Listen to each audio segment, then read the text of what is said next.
আজকের রাজনীতির ময়দানে আমরা প্রায় দেখি দল হারলে বা দুর্দিন এলেই অনেক নেতা বাতি নিভিয়ে ঘরে বসে পড়েন।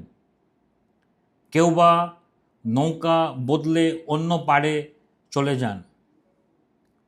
কিন্তু রাজনীতির ইতিহাসে একটা ধ্রুব সত্য আছে, ঝড়ের রাতে যারা বাতি ধরে থাকে ভোরের সূর্য তারাই আগে দেখে। নমস্কার, সালাম।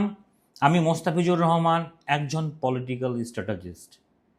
এই ভিডিওটি শুধু যারা রাজনীতি করতে চান তাদের জন্যই, এবং যারা নিজের সমাজকে এগিয়ে নিয়ে যেতে চায় এবং আমাদের দেশকে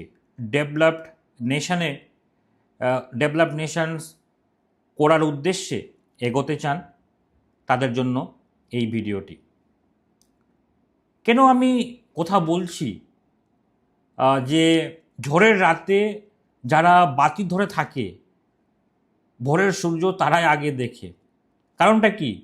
কারণ রাজনীতিতে আপনার আসল পরীক্ষা আপনার সুসময়ে হয় না, কিন্তু সেটা হয় আপনার দুঃসময়ে। ঝড়ের রাতে মানে হলো আপনার দলের পরাজয় এবং আপনার বিরুদ্ধে কুৎসা কিংবা আপনার সংগঠনে ভাঙন। এই কঠিন সময়ে যে কর্মী বা নেতা ভয় না পেয়ে নিজের আদর্শের বাতিটা জ্বলিয়ে রাখে, সুদিনে এলে সাধারণ মানুষ এবং দল সবার আগে তাকেই পুরস্কৃত করে, এটা কিন্তু মনে রাখবেন। সুবিধাবাদীরা ক্ষমতার সূর্য খোঁজে, কিন্তু সুবিধাবাদীরা যেদিকে পাওয়ার আসবে সেদিকেই ছুটে যাবে, কিন্তু প্রকৃত লড়াকুড়া সূর্যোদয় ঘটায়। আমি ছোট্ট দুটো উদাহরণ দেব।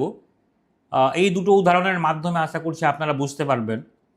ভারতীয় জনতা পার্টি 1984 সালের লড়াই, 1984 সালে লোকসভা নির্বাচনের কথা ভাবুন। তখন বিজেপি মাত্র দুটি আসন পেয়েছিল। সেটি ছিল দলের জন্য সব থেকে বড় ঝড়ের রাত। অনেকে ভেবেছিল এই দল হয়তো শেষ হয়ে যাবে, কিন্তু সেই অন্ধকারে অটল বিহারী বাজপেয়ীজি এবং লাল কৃষ্ণ আদবানিজির মতো নেতারা আদর্শের বাতি ধরে রেখেছিলেন। কিন্তু সবাই জানেন, যারা রাজনীতি নিয়ে গবেষণা করেন, তারা হার মেনে পালিয়ে যাননি বা অন্য দলের যোগ দেননি। তাদের সেই এক দশকেরও বেশি সময়ে একনিষ্ঠ সংগ্রাম করেছেন। 1996 সালে ভোরের সূর্য উঠেছিল এবং বিজেপি প্রথমবার ক্ষমতায় এসেছিল। যারা সেই ঝড়ের রাতে বাতি ধরে রেখেছিল বা বাতি ধরে রেখেছিলেন, তারাই ভারতের ইতিহাসে শ্রেষ্ঠ আসনে বসেছেন। সুতরাং একটা আরও উদাহরণ দিতে চাই, যেটা আপনার সেন্স আরও ক্লিয়ার হয়। উইনস্টন চার্চিলের ব্যাপারে আশা করছি জানেন। দ্বিতীয় বিশ্বযুদ্ধের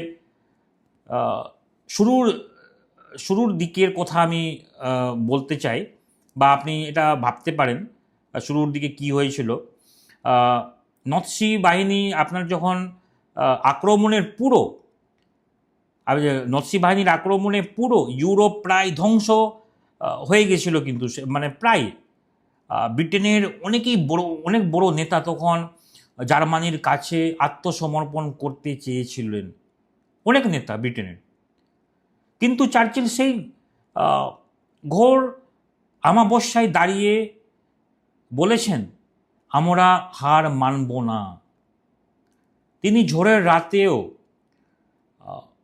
প্রতিরোধের বাতি ধরে রেখেছিলেন। যখন ব্রিটিশরা একা লড়াই করছিল, তখন তিনি মানুষের মনে আশার আলো জ্বালিয়ে রেখেছিলেন। তার সেই অটল বিশ্বাসের কারণে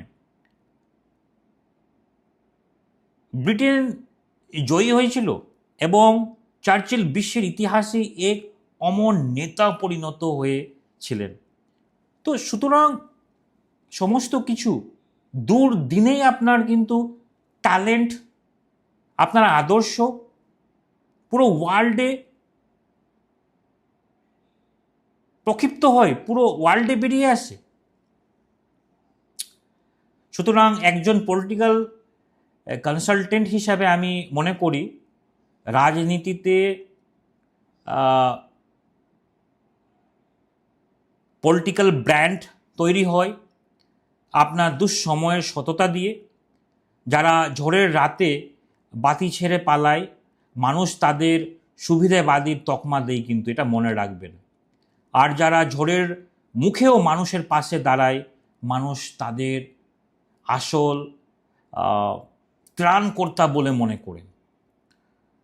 আপনি যদি আজ বিরোধী দলে থাকেন বা আপনার এলাকায় প্রতিকূল পরিস্থিতি থাকে, তবে মনে রাখবেন এই রাতটা আপনার সুযোগ, এই রাতটা আপনাকে সুযোগ নিজেকে প্রমাণ করার, আপনি কতটা মানুষের মধ্যে ছাপ ফেলতে পারেন। সুতরাং রাজনীতিতে আবেগের পাশাপাশি প্রয়োজন সঠিক রণকৌশল এবং ধৈর্য। ঝড়ের রাতে বা ঝড়ের রাত পার করে কিভাবে নিজের এলাকা বা আসনে ভোরের সূর্য নিয়ে আসবেন, তার জন্য প্রয়োজন একটি সুনির্দিষ্ট উইনিং ব্লুপ্রিন্ট।